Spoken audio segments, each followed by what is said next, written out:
Olá pessoal, tudo bem com vocês? Sejam bem-vindos ao Arquivos Secretos do Medo. Hoje eu trago para vocês aí o caso que aconteceu em 2002 em São Paulo, um bairro nobre da capital paulista, o caso da Suzane von Richthofen, acusada e condenada aí pelo assassinato dos próprios pais com os dois cúmplices, o seu namorado Daniel Cravinhos e o irmão dele, Christian Cravinhos.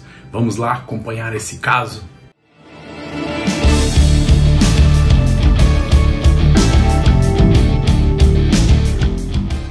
E hoje, pessoal, vamos acompanhar aí o caso da Suzane von Richthofen. Suzane von Richthofen, que na época tinha 19 anos e ela foi acusada aí de ser a mandante do crime e participação no assassinato dos próprios pais, a sua mãe e o seu pai. Na casa na Zona Nobre de São Paulo moravam Suzane, o pai, a mãe e o irmão mais novo dela de 15 anos, Andreas Richthofen. No ano de 1999, o irmão Andrea, passeando com os pais no parque, se interessou ali por aeromodelismo. E então Daniel Cravinhos, que era instrutor de aeromodelismo, começou uma relação com o garoto ali e ele se tornou aluno de Daniel. E com o passar do tempo, Daniel se interessou por Suzane, que também correspondeu a esse interesse. Daniel e Suzane começaram a namorar, mas não era muito aprovado pelos pais o namoro dos dois. Mas no início eles não deram importância. Depois o namoro foi ficando mais sério e então Manfred Richthofen e sua esposa Marisia pediram que Suzane se afastasse de Daniel e que não levasse adiante o namoro. Várias brigas foram relatadas então a partir destes conflitos entre Suzane, Daniel e os pais da moça. Não se sabe bem de quem partiu a ideia do plano de assassinatos do casal, mas Suzane acusa Daniel e Daniel acusa Suzane de ser o mentor do crime. O que ficou provado em depoimento e no julgamento dos acusados foi que Suzane desligou as câmeras e os alarmes da casa para que Daniel e seu irmão Christian entrassem. Enquanto ela ficou esperando no andar de baixo, os dois subiram ao andar de cima onde ficava o quarto do casal e os mataram com uma barra de ferro. Enquanto Daniel atacava Manfred, Christian atacou Marisia. Eles relataram que Manfred morreu na hora, mas Marisia não morreu na hora e ela implorou pela vida e tentou se defender, até tinham os ossos dos dedos quebrados. Ela demorando aí para morrer, então Christian colocou uma toalha dentro de sua boca até a garganta, até ela sufocar e vir a óbito. Desde o início, a polícia achou o comportamento do casal muito estranho. As investigações foram se aprofundando até conseguir aí a confissão do casal Daniel e Suzane no assassinato dos pais da garota. Agora vamos aí conhecer mais a fundo essa história.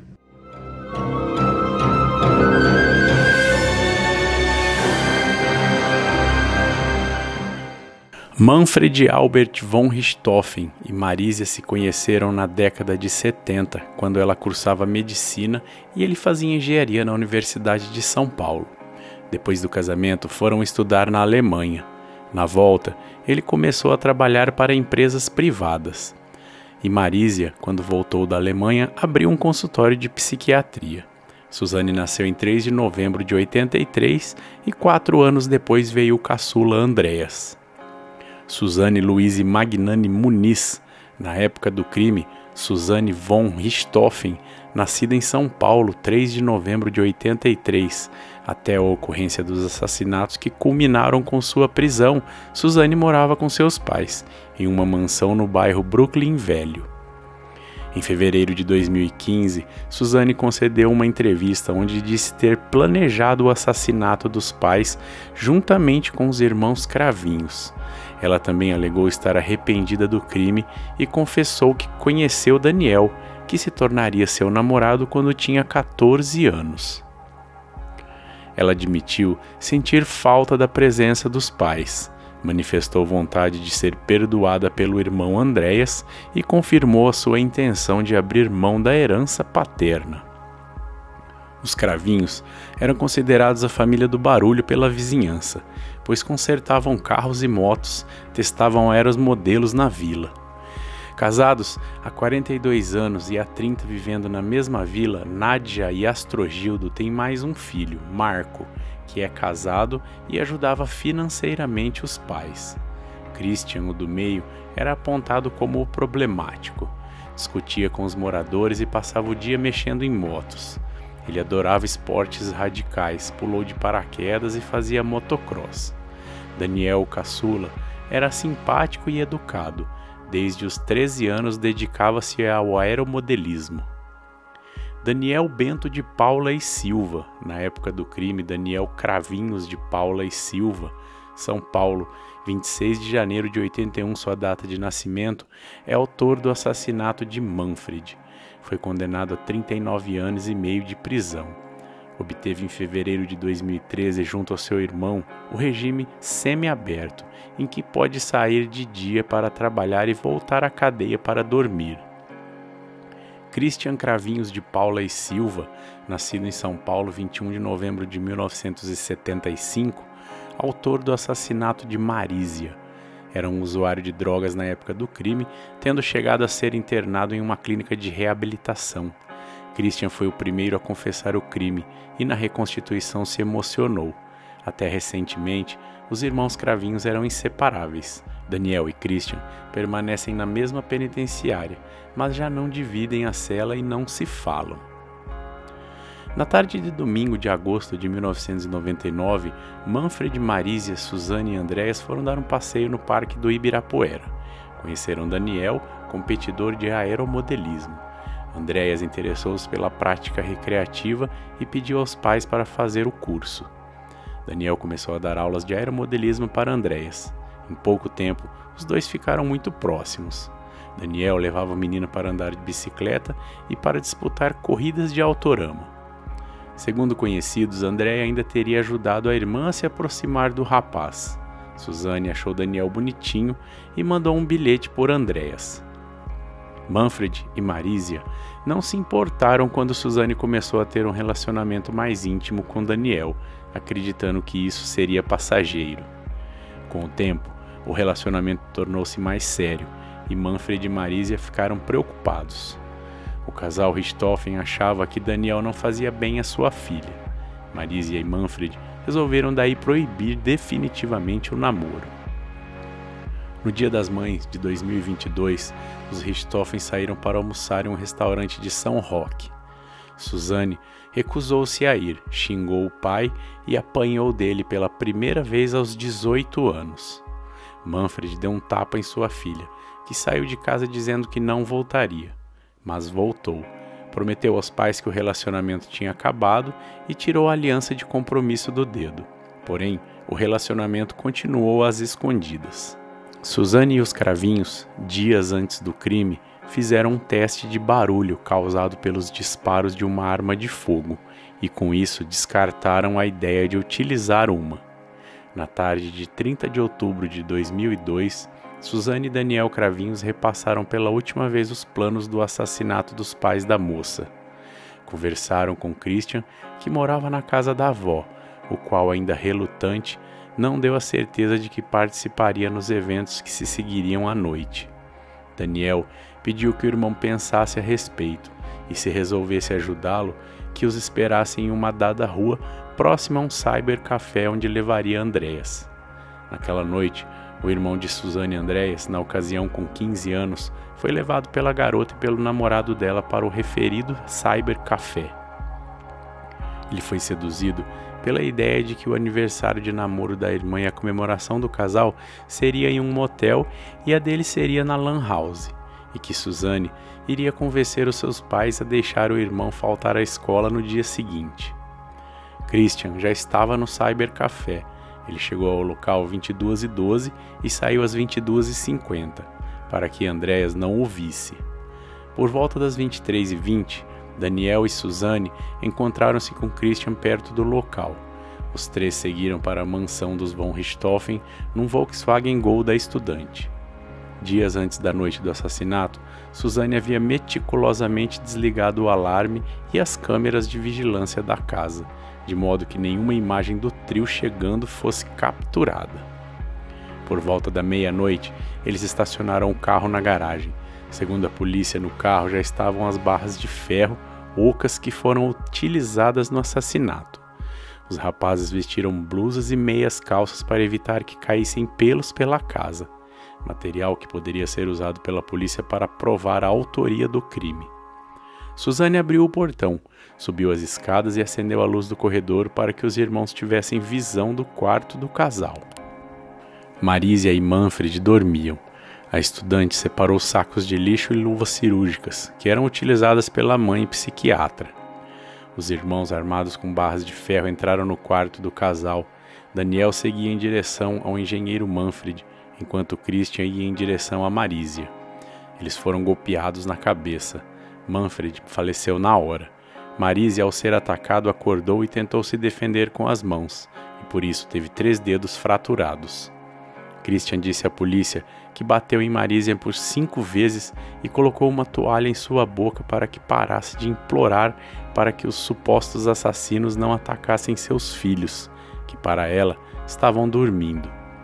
Ainda segundo o relato de Christian, em determinado momento, enquanto agonizava, Marísia passou a emitir um som parecido com um ronco. Para tentar silenciá-la, Christian Cravinhos então pegou uma toalha no banheiro do casal e empurrou-a pela garganta da psiquiatra, que quebrou um dos ossos do seu pescoço. Depois de confirmar que os dois estavam mortos, Daniel colocou uma arma pertencente a Manfred perto do seu braço, ao lado da cama, e cobriu o rosto dele com uma toalha. O corpo de Marísia foi envolvido em um saco plástico de lixo, que havia sido deixado por Suzane na escada para que os irmãos depositassem as barras de ferro e suas roupas manchadas com o sangue dos pais. Chegando em casa, eu entrei e fui até o quarto dos meus pais. Eles estavam dormindo. Aí eu desci, acendi a luz e falei para eles que podiam ir. Fiquei sentada no sofá com a mão no ouvido. Eu não queria mais que meus pais morressem, mas aí percebi que não tinha mais o que fazer, que já era muito tarde, confessou Suzane no depoimento após ser detida. Não há certeza sobre a posição de Suzane na casa enquanto o crime ocorria, ou se depois ela viu os corpos dos pais. De acordo com a reconstituição do crime, ela ficou no térreo, onde aproveitou para roubar o dinheiro em espécie que havia na casa, guardado dentro de uma pasta de couro com código. Suzane abriu a maleta, pois sabia o código, mas Daniel depois cortou a pasta com uma faca para forjar o roubo de R$8.000, 6.000 euros e $5.000. Eles ainda abriram um cofre do casal, onde estavam joias e um revólver, localizado no quarto. Os acusados espalharam as joias pelo chão e deixaram o revólver intacto ao lado do corpo do engenheiro. Os bastões ensanguentados foram lavados na piscina e tudo que foi usado no crime foi colocado dentro de sacos de lixo, tendo os 3 inclusive trocado de roupa. O dinheiro roubado e algumas joias ficaram com Christian como pagamento por sua participação. Após o crime, ele foi deixado perto do apartamento onde morava com a avó. O casal passou a terceira parte do plano, forjar o álibi. Suzane e Daniel foram para um motel colonial na Avenida Ricardo Jafé, na região do Ipiranga, Zona Sul. Ficaram na suíte presidencial, pela qual pagaram cerca de R$300. Pediram uma Coca-Cola e um lanche de presunto. Daniel, curiosamente, pediu uma nota fiscal, a primeira expedida pelo motel.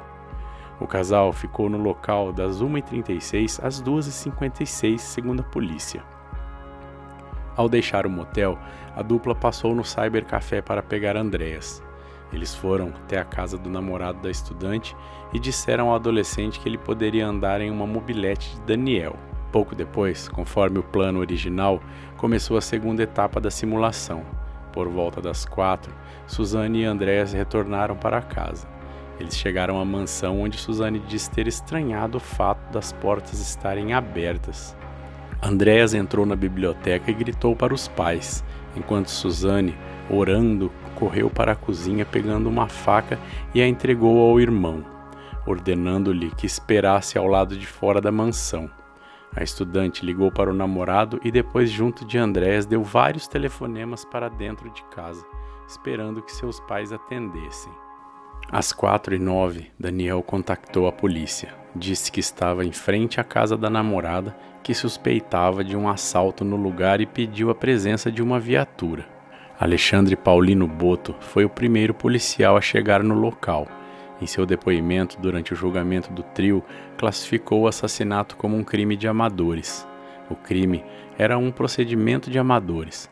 Largaram as joias celulares e deixaram uma arma no quarto do casal. Se alguém quer roubar, furtar, não deixaria isso no local, afirmou o policial em 2006.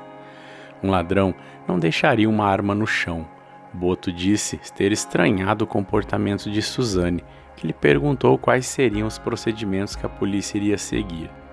Eu estranhei a pergunta e a atitude impassível diante da morte dos pais, afirmou. Em seguida, ela perguntou como estavam os pais. Quando eu disse que estavam bem, ela ficou espantada. Como? Perguntou. O policial também estranhou as perguntas de Daniel, que chegou ao local pouco depois. Você sabe se levaram alguma coisa de dentro da casa? Parece que a família guardava todo o dinheiro em uma caixinha. Em seguida, Daniel falou os valores exatos das quantias guardadas. Enquanto um policial permaneceu com Suzane e Andréas do lado de fora da mansão, Boto e outro policial entraram na residência com cuidado, pois havia a possibilidade de se encontrar um suposto ladrão. No andar de baixo, a biblioteca estava totalmente revirada. A sala e a cozinha estavam em ordem. Uma escada levava ao andar superior. Os PMs subiram e verificaram que parecia um quarto feminino, com o closet revirado e bichos de pelúcia jogados no chão. O quarto seguinte era tipicamente masculino, com um aeromodelo pendurado no teto, tudo organizado. 3 travesseiros cobertos por um lençol. No próximo quarto do casal, um homem estava morto na cama, próximo a uma arma. A hipótese de suicídio foi logo descartada, quando Boto encontrou um corpo feminino debaixo dos lençóis. Temendo a reação dos jovens, os policiais acionaram uma viatura de resgate. Nessa altura da noite, por volta das 4h30, a família de Daniel já estava no local, abraçada com Suzane e Andréas. Boto pediu que Daniel contasse aos filhos do casal que seus pais haviam sido assassinados. Daniel abraçou os dois, abaixaram a cabeça e cochicharam. Andréas se afastou do grupo, aparentemente em estado de choque. Suzane se aproximou de Boto e perguntou: "O que eu faço agora?" Por volta das 5 horas já era possível ouvir o som da sirene se aproximando. O pai de Daniel, Astrogildo Cravinho, se encarregou de falar com os repórteres de várias redes de televisão, enquanto Suzane e Andréas eram encaminhados à delegacia. O relógio marcava 6 horas e o comportamento do casal logo chamou a atenção de todos na delegacia. Durante a espera para serem atendidos, Suzane tirava um cochilo encostada nos ombros de Daniel. Andréas ficou ali sentado, encolhido e visivelmente abalado enquanto a irmã trocava carícias com o namorado. Entre as frases enquanto faziam um boletim de ocorrência, eram trocados beijos e carícias entre o casal. Suzane disse ao delegado titular, Dr. Enjolras Relo de Araújo: "Eu gostaria que vocês matassem e torturassem esses caras que mataram meus pais", e sorriu para Daniel. Para todos os envolvidos na investigação do assassinato do casal von Richthofen, desde o início aquele latrocínio parecia uma encenação, e os trabalhos se concentravam nas pessoas mais próximas da casa: filhos, empregada, colegas de emprego de Manfred Nudersa e pacientes de Marísia. A polícia investigou o relacionamento de Suzane com Daniel Cravinhos. Após suspeitar da compra de uma moto nova por Christian Cravinhos, poucos dias após os assassinatos, a polícia o prendeu preventivamente. Enquanto interrogava Daniel no dia 8 de novembro de 2002, Christian e Daniel e Suzane confessaram o assassinato do casal. O julgamento dos três foi marcado para 5 de junho de 2006, no primeiro tribunal do júri de São Paulo. Suzane chegou ao fórum por volta das 11h30. Os irmãos Cravinhos chegaram 1 hora antes. O julgamento estava previsto para começar às 13 horas. O tribunal do júri condenou Suzanne von Richthofen e Daniel Cravinhos a 39 anos de reclusão, mais 6 meses de detenção pelo assassinato do engenheiro Manfred e da psiquiatra Marisia von Richthofen, mortos a pauladas no dia 31 de outubro de 2002. A pena base foi de 16 anos, mais 4 pelos agravantes, para cada uma das mortes. Ambos tiveram sua pena reduzida em 1 ano, Suzanne por ser na época menor de 21 anos e Daniel graças à confissão. Já Christian Cravinhos foi condenado a 38 anos de reclusão, mais 6 meses de detenção. Sua pena base foi de 15 anos, mais 4 pelos agravantes. Daniel está em regime aberto desde 2018 e atualmente trabalha com customização de motos. Em janeiro de 2023, o Tribunal de Justiça de São Paulo informou que Suzanne recebeu o benefício do regime aberto, concedido pela 2ª Vara de Execuções Penais de Taubaté, tendo sido cumpridos os requisitos da Lei de Execuções Penais. Suzanne já havia reduzido sua condenação de 39 para 34 anos e 4 meses, devido aos trabalhos realizados na penitenciária. Desde 2017 que a defesa de Suzanne vinha tentando obter a progressão da pena. O Ministério Público anunciou que vai interpor recurso à decisão, solicitando que sejam feitas novas avaliações psicológicas. Christian Cravinhos foi solto em março de 2025 e a Justiça permitiu que ele cumpra o restante da pena em liberdade, sob algumas condições como informar trimestralmente suas atividades à Justiça e não ficar fora de sua casa das 22 às 6 horas da manhã.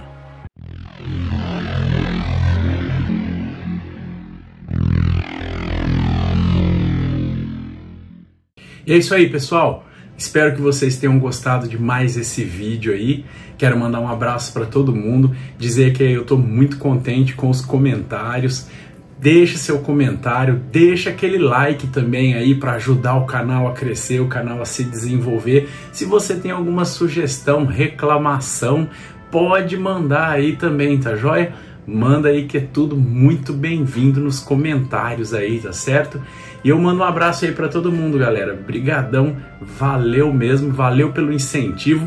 Só assim que a gente continua com o trabalho mesmo, que é com o incentivo de vocês. Se não fossem vocês, não aconteceria nada, tá certo? E eu convido vocês a assistir esse caso da Elise Matsunaga, o caso aí da enfermeira casado com o dono da Yoki, que assassinou e esquartejou o marido colocando em malas. Então, ó, tá aqui, é só clicar e você vai assistir mais esse vídeo incrível aí, beleza, gente?